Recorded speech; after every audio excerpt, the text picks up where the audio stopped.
Have you ever wondered why India's richest lands are where its poorest people live? Why do India's mineral heartlands suffer from multidimensional poverty, environment degradation, air pollution, and extremely poor health indicators and literacy levels? Hello and welcome to another episode of COgreen. We're here to talk today about mining affected communities and how we can secure their future better. Let's rewind 10 years. It was in March 2015 when something called the District Mineral Foundation was set up as a legal provision under India's Mines and Minerals Act. And this was truly supposed to be transformative, the whole idea being that the benefits of mining should go to the communities. iFOREST recently released a 10-year assessment of the District Mineral Foundation. And today we're going to have a conversation about what the report says, what have been its achievements, and how we can plan for the years ahead. Today I'm joined by the CEO of iFOREST, Dr. Chandra Bhushan, as well as Program Director of Just Transition, Srestha Banerjee. I'm Shriya Mohan, and we're going to get into a conversation about the District Mineral Foundation, mining communities, and how their futures can be secured. So welcome CB and Srestha. Thank you. My first question to you, CB, is that in 2015, you were one of the leading voices, speaking up for the rights of the mining affected people. During that time, you had traveled the length and breadth of this country to the major mining districts. You had seen up close what were the grievances of the people. And you had just written a book called Rich Lands and Poor People, which touched upon a very important point, that why are the richest lands inhabited by the poorest of the poor? So my question to you is that why was it necessary at that time to institute something like the District Mineral Foundation? And could you take us a step back and tell us that why is it that even after 10 years, we're still seeing rich lands inhabited by poor people? See, you have to go back a decade before 2015 to understand what was happening in India at that point of time. The mining districts of India were going through immense and intense conflict. There was conflict over land acquisition, there was conflict over mining practices, on pollution issues, on marginalization.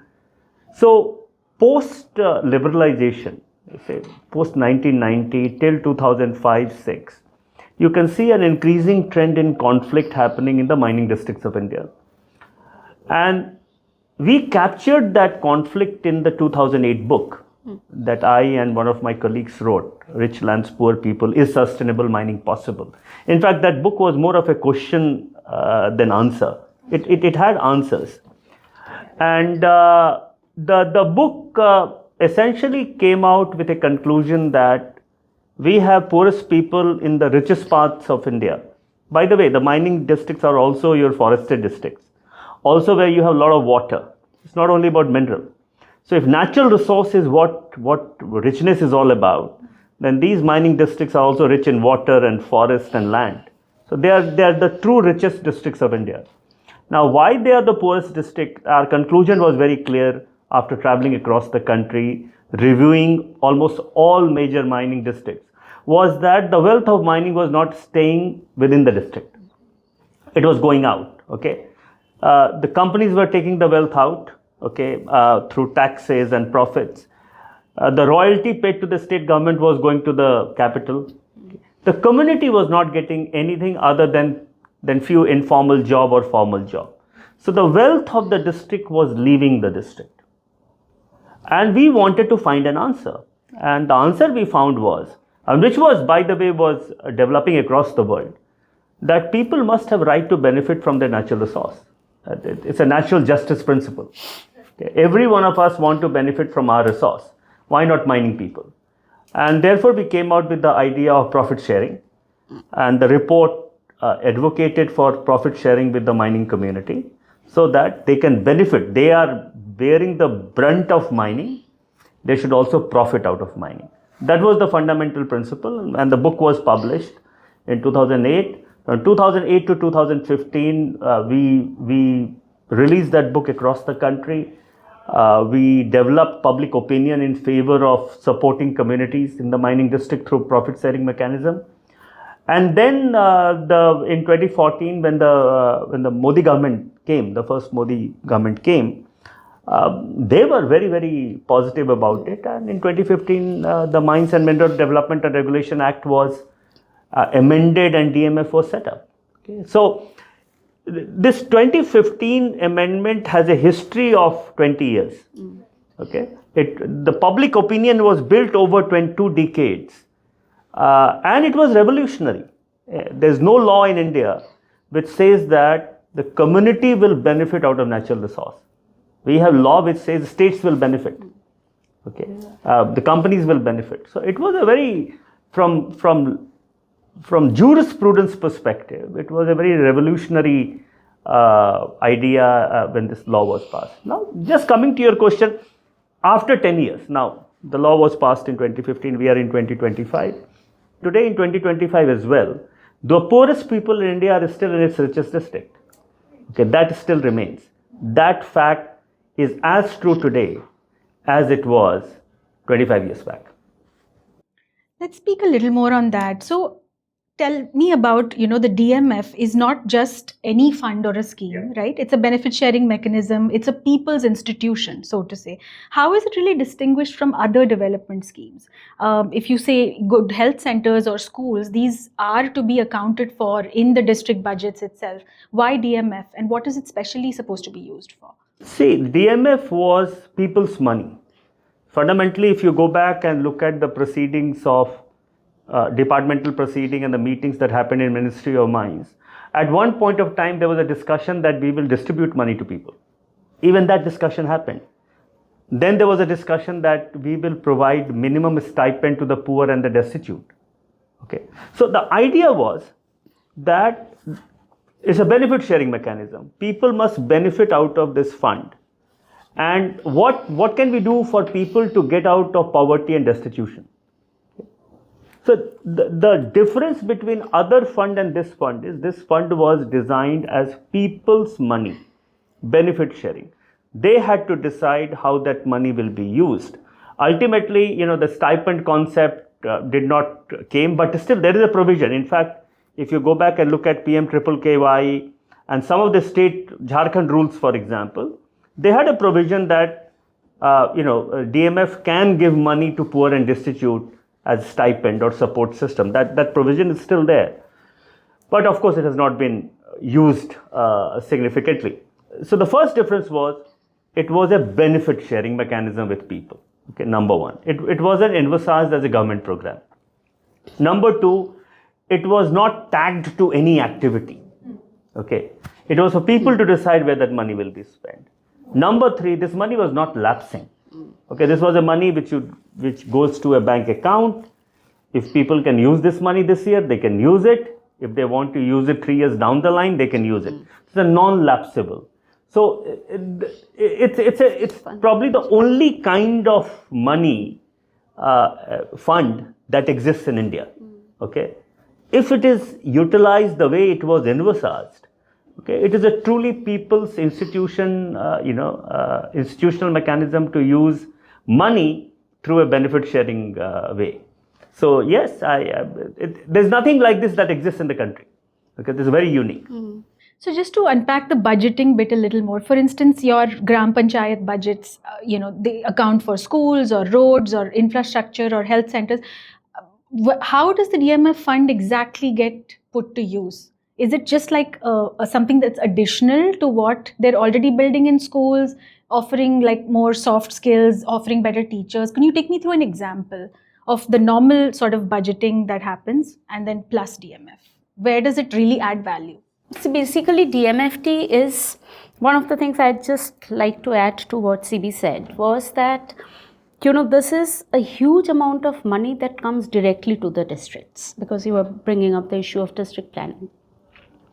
And now, of course, DMF is more or less also a thing that is going, which is like a top up of many work. Yeah. That's how it's, puts. But at the same time, because it is under a law particularly, therefore DMFT itself has a separate budget. So it has a separate annual accounts and it has to submit a financial statement that how this pool of, so there is certain limitations that the district, at least on paper, that they can just use it interchangeably with any other funding sources. But what districts are doing currently, yes, they're trying to understand that where this money can help more. For example, I can give you one of the big things that Jharkhand did in the initial phases was they looked into the delivery of piped water supply coverage throughout the state and found that there was gaps. And in the first 3 or 4 years of DMFT implementation, therefore they wanted to plug that gap. And the entire DMFT money, about 80-90% of the funds at that time that was coming to the states, and they allocated more in anticipation what would come in they entirely allocated about 80 and 90% of the allocations was towards piped water supply projects. And many of them are still in the process of development, which we also evaluated in this report. So yes, it was a gap filling fund. But the fundamental thing is, and I'm CB would point that out more also, was that also become a challenge with DMFT in some ways, because it, instead of looking into the merit of it, the scope of it, in some cases it also got restricted as if it's a gap filling. It's mechanism. A gap filling fund that became a limitation. Limitation, one of them. So DMF, the money has to be used judiciously based on what are the requirements of people. Okay, yeah. That's what the fundamental is about this fund. So Srestha, before delving into the report, what I want to understand is what really, why was this assessment so important, and what were some of the issues that you looked at when you got to doing this or putting this assessment together? So, it was important, of course, from the very beginning, that since this institution came into effect in 2015, we have been engaging from the very beginning, and we have been following very closely District Mineral Foundation, not just from the perspective of just looking into numbers, but actually, we have traveled into those districts. We have worked through DMFT, developing indicative plans, trying to understand what were the challenges. Drafting law, engaging with state. And we engaged not just with the government, we engaged with civil society, we engaged with local level institutions, we visited many of these parts. And therefore, for any project, in fact, the first evaluation that we did of DMFT was in 2018, about 4 years down the line, to see where it was going. And then there were challenges, but it was well understood that, a scheme of the scale or this scale, it takes time to settle down. And therefore, when it came to 10 years, we thought that it creates a very important time frame or a milestone to see where it is going in 10 years, because it gives you the opportunity to observe many things. But also it is an important point for intervention if it's going wrong. Because the way we are looking at, the mining industry to grow in the coming years, it is important that, if there is something that is still challenging at this point of time, it needs to be addressed. Yeah, 10 years is a good enough time period to learn what is going wrong and what is going right. Yeah. Right. Okay, so therefore this decadal assessment is, you can say that a point where we should, if there is a problem, we should change track. And that is why this report, okay? Right. Did anything surprise you in your own findings in this assessment? I would say one of the things, and it's a positive, let me say the positive things first, because, in the last 10 years, one important thing that has happened is definitely because of many reasons, the transparency of the way DMFs are working has improved. There are annual audits and accounts report that are today put out in the public domain. Districts have started developing websites, which in fact we looked at the top 21 mining districts, which are having more than 100,000 crore in their DMFT funds, cumulative accrual. And out of them, 19 districts had sort of a website. Of course, their functionality differed, but at least it was there, which we did not have 4 or 5 years back. So that is something I would say that was important and positive observation, definitely, that has gone in. A few things have changed, few things have remained unchanged. Unchanged, yeah. Okay, our first assessment in 2018, 2017? 17 was the first, you were right. 2017, our first assessment, and now 2025. Many things have remained the same. Okay, but overall, I think that this assessment now gives us a very good idea where we need to go. Okay, so let's jump straight into the report. The report reveals this is 1,03,000 crore, right? That is the figure we're looking at. That's a huge amount of money that's accrued in the last decade, mainly from coal, iron ore, limestone, and other minerals.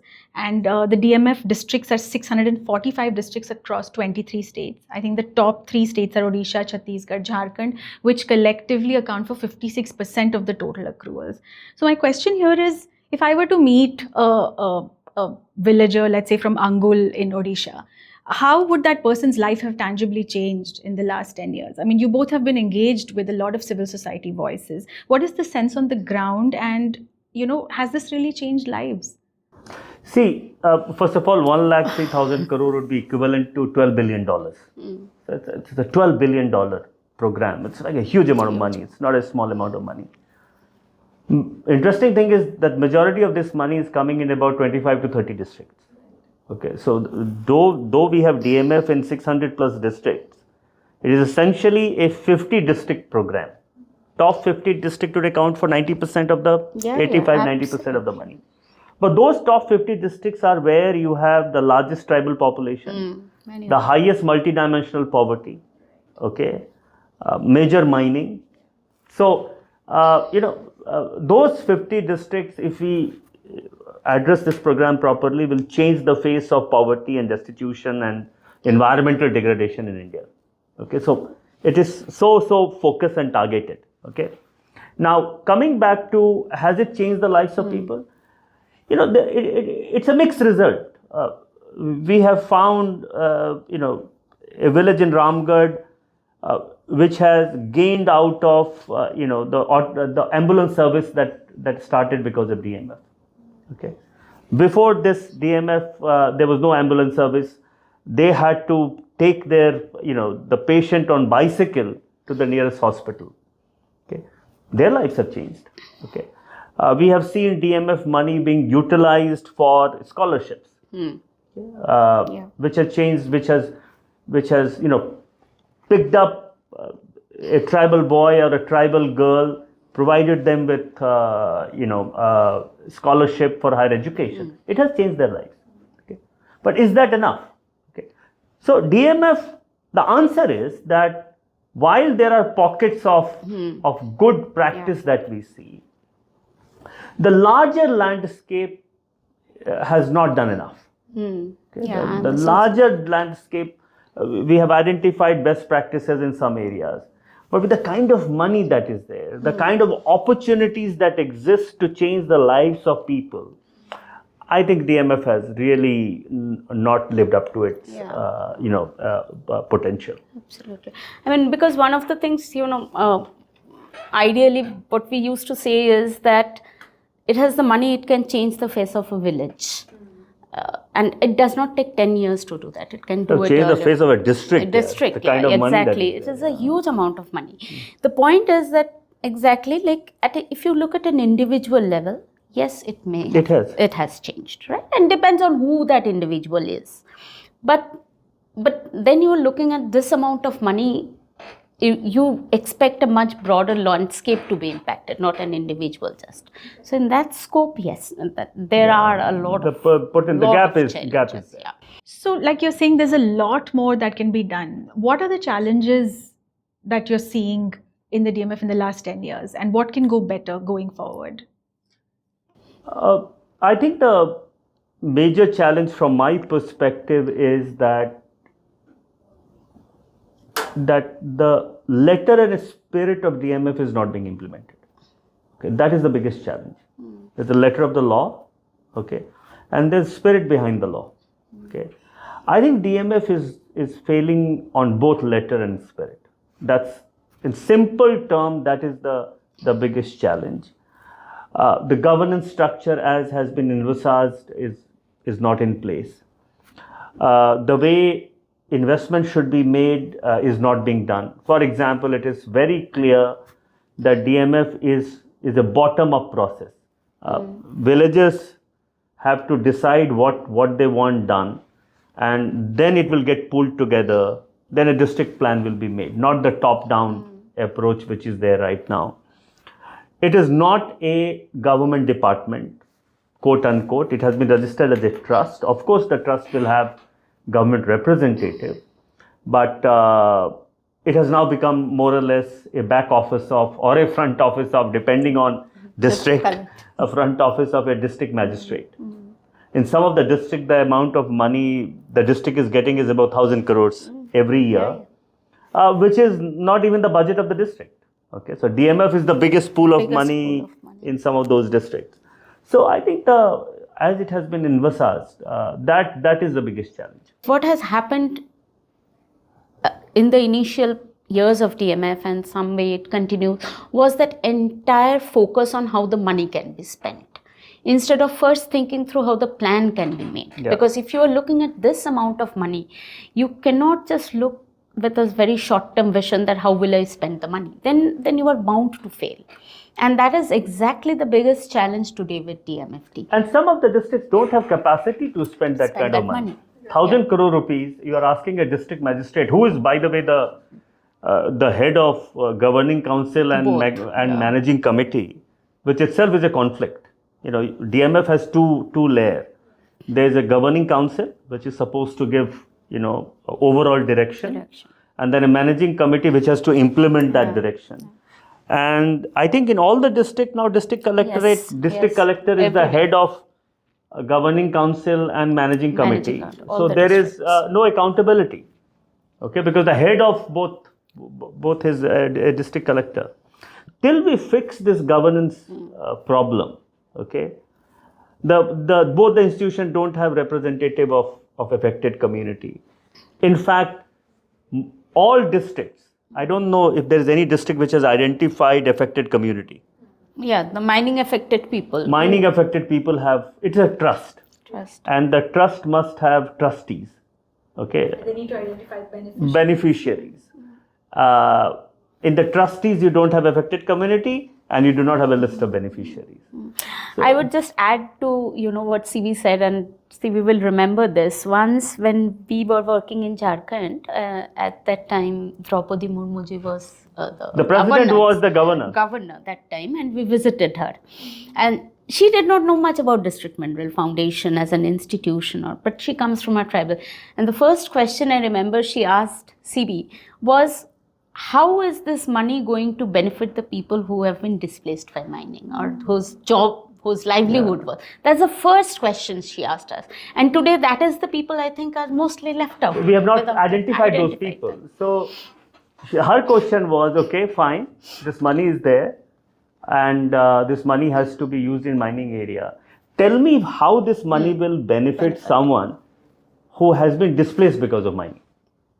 Can you answer that? The answer was very clear. The answer was clear. You can only benefit those people if you identify who those people are. Generations due to mining, for example, I know because of mining, people have been displaced from their village. They have been settled in another village. They have again been displaced because another mine has come there.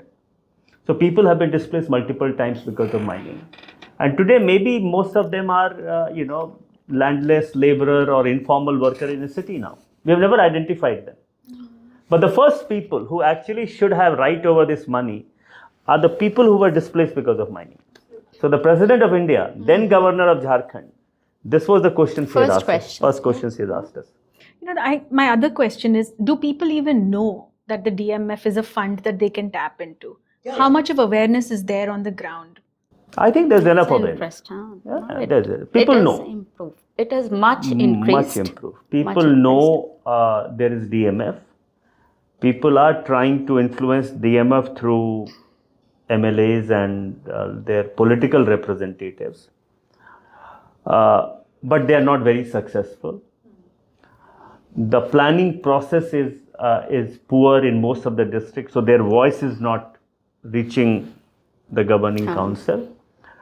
But I think in mining district, people know there is a District Mineral Foundation fund, that it has a lot of money, that money is for their benefit. This information is now, in fact, in 10 years of, a lot of organizations who have worked in this area, enough awareness have been raised. So how do we really give the community greater voice? And we're talking about some of the most disempowered, vulnerable people here. What are some ways that you're suggesting we give them greater voice, empower them with better decision making? Fundamentally, voice means representation.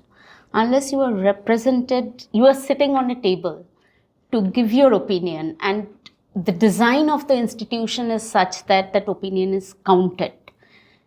That makes the difference. And in this report also it has gone in, and we have emphasized that again and again, that in the constitution of the DMFT governing body itself, at least 50% of the people should be from the mining affected community, because you need that critical mass for their voice to be represented. If not 50%, then at least a third. 25%. So fundamentally representation is important. Because you can have the voice, you can have the awareness, everything, but unless your opinion matters, right? And that can only matter if you are part of the decision making body.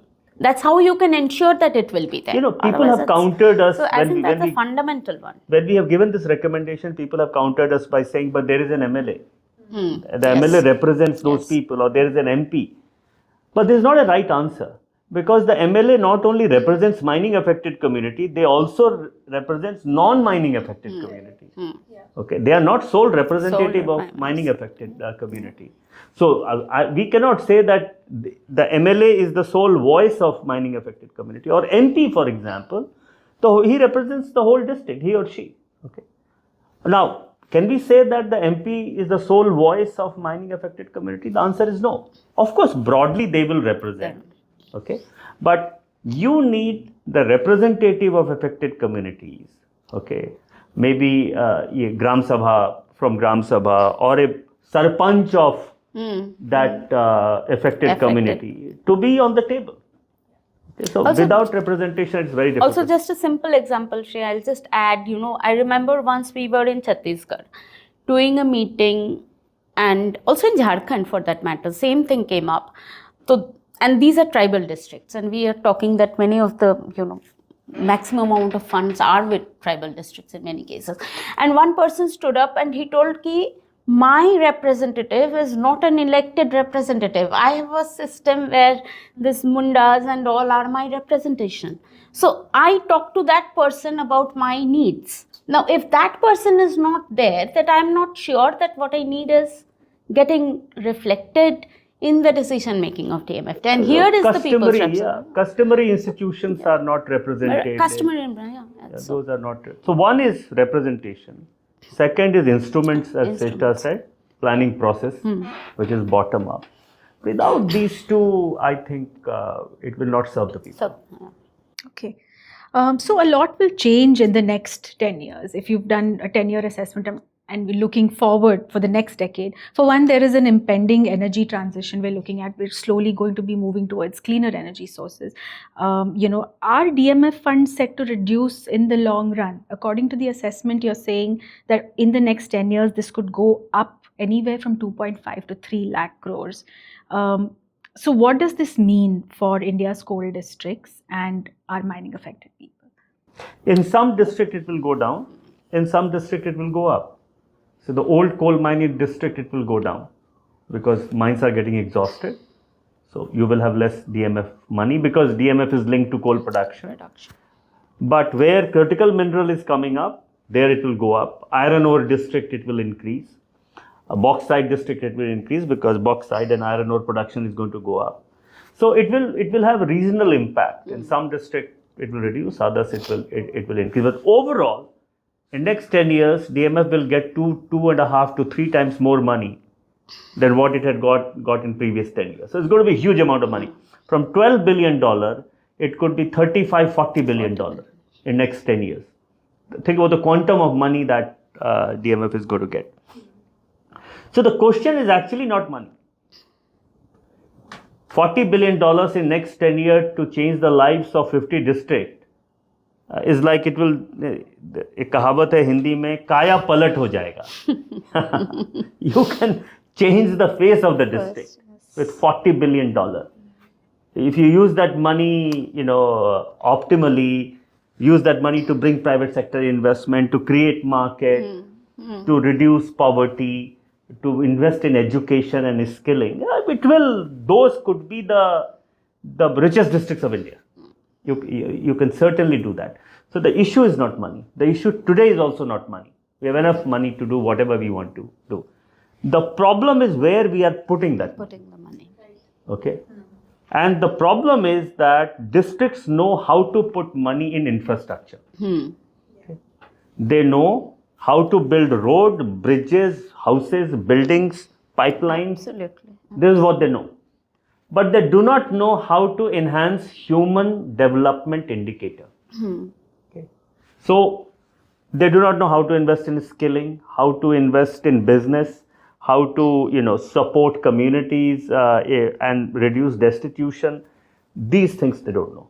And therefore, all districts, even if they are investing in healthcare, that money is going to build a hospital. It is not being used to get good doctors or good nurses. Absolutely. Or provide good healthcare service.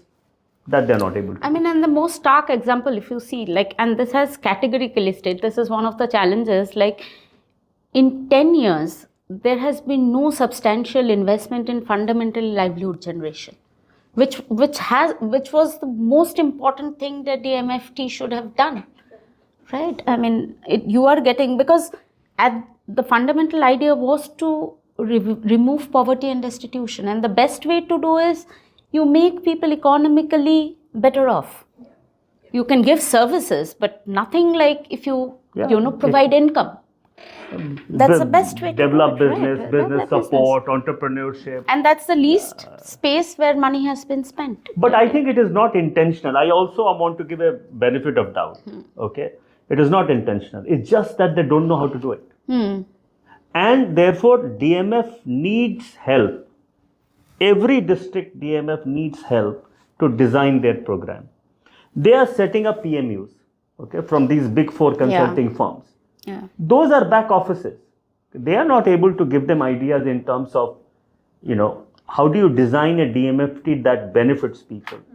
Okay. So I think the problem is that districts right now do not have capacity, do not have the kind of human resources that is required to make those plans, okay, which will benefit people. So there are 2 problems. At the top, they do not have the ability and capacity. And then from the bottom now, they are not getting the information. Okay, so the bottom up is not supporting them. The top, they do not know how to invest. Okay, so I think fundamental changes will be required both at the district level in terms of bringing right kind of knowledge and skills, and making sure that communities are participating in the process. So Srestha, a lot of the work we're doing at iFOREST is on just transition. How can this DMF fund be used to support just transition in a lot of the mining districts? Yeah. So, the money that is, and I'll take the example of what CB said, that in some of the coal mining districts, the money is already going down slowly because where resources are also exhausting and new mines are opening up because it does not make sense for a mining company to start mining there. I can take the example, for example, of Ramgarh district, where we have been working both in terms of District Mineral Foundation as well as we did our first just transition ground level study in that district, and mining had by that time also reduced by already 30% we were looking at that time in 2019-20. Now for this district Mineral Foundation funds, the opportunity is that you invest in the future, and therefore you need to think of long-term investments through livelihood generation. So tomorrow when the people's earnings are impacted by the mining, be it particularly the informal workers, many of the in the value chain people who are involved, they have already the alternative opportunities. That is where the MFT money needs to be. The other thing that is very important, and it has gone somewhat right now in the revised guidelines that have come into the District Mineral Foundation in 2024, is that you create an endowment fund. And what it is saying that it is specifying that this endowment fund needs to create livelihood opportunities in areas where mines are closed or will close. So in some way, not spelling the word just transition, but it is exactly pointing to the same challenge, that where mining will go away, livelihood is the fundamental thing that will get impacted. But there is so much of convergence between what is the agenda of just transition and DMF. And the idea, exactly. Okay. The idea is that just transition, the idea is what happens when the mining goes. Okay. And DMF is exactly what it is supposed to do, that we will build capacity in livelihood, health, education, remove poverty, make people capable, so that when mining goes, there is economic opportunity for them to survive. Okay, so they both are very much they both are very much the same. Okay, the only thing is how do you make sure that it gets implemented. Yeah. Moving to the last question, so what is our assessment saying about how do we deal with resource curse today? And also, what are iFOREST's long-term policy recommendations for a more effective district mineral foundation going forward in the next 10 years? See, our first recommendation is on representation. We are saying that the affected community must get represented in governing council, managing committee. Our second recommendation is there should be a clear division between managing committee and governing council. You can't have district magistrate heading both the institution, reduces accountability. Our next recommendation is the DMF has to have a separate CEO, a separate office, a separate planning process. It cannot be part of the district collectorate, what it is right now. So that it can still work with government department. It can still do some gap funding, but that should happen as a separate organization. So what we are saying is that it has to become almost like a community investment fund. Okay, DMF has to be organized like that. So governance is where our focus is. If we get the governance right, if we get the planning process right, for example, we make sure that Gram Sabhas are asked to submit their recommendation after Gram Sabha meeting. And most of these tribal districts, they have their own mechanism of gathering views of people. So if that planning process improves, if the governance improves, then I think we have solved 50% of the problem. The remaining 50% is how do we get the best minds to come and support this DMF office so that they can plan for the future. It is not only about today's poverty and destitution. Of course, we need to reduce it, get rid of it. But also, how do we plan for the future? There's a huge amount of money that is coming. How do we make these richest district richest in true sense? Okay, this is what our recommendations are. But details, Srestha can tell you. I mean to say, there are a lot more recommendations that we have.